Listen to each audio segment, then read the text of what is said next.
Mən suyam.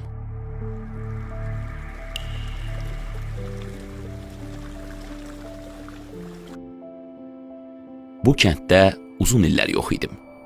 Məni gözlədilər. Məni istədilər. Mənim üçün uzaq yollar getdilər. Amma mən gələ bilmirdim. Çünki yolum yox idi. Mən bu kənddə doğulmuşam. Uzun illərdir 65 yaşım var.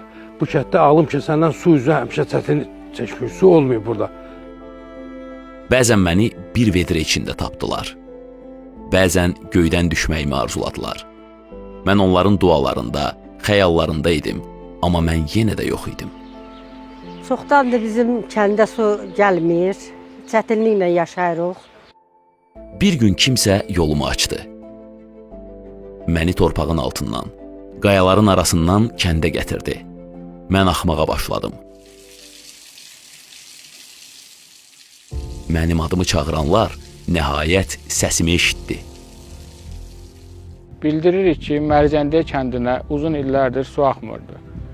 1350 sakin hal-hazırda su ilə təmin olunmuşdur. Layihənin əsas məqsədi kənd əhalisinin dayanıqlı və keyfiyyətli içməli su ilə təmin olunmasıdır. Bu məqsədlə Pirsad çayı üzərində yerləşən Nəsimi Nasos stansiyasında suyun nəqli üçün nasos aqreqatı quraşdırılmışdır. 5628 metr uzunluğunda su şəbəkəsi inşa olunmuş və zəruri avadanlıqlar quraşdırılmışdır. İndi mən onların evlərini axıram. Qazanlarını doldururam. Torpaqlarını canlandırıram.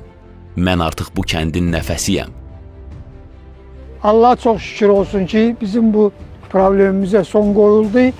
Kəndimizə su çəkilib, həm içməyə yararlı sudur, həm texniki cəhətdən istifadə eləmək üçün. Mən suyam. Mən həyatam. Bu kəndə həyat geri döndü.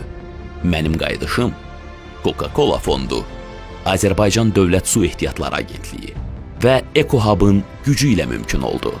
Mərzəndiyə kəndində bu günləri baş tutan bu layihə bir daha onu göstərdi ki, dövlət qurumlarının iri həcmli layihələrinə əlavə dəstəyin, eyni zamanda özəl qurumun sosial məsuliyyət təşəbbüsləri birləşəndə ortaya çox böyük nəticələr çıxır. Mən gəldim. Mərzəndiyənin qəlbinə axıram.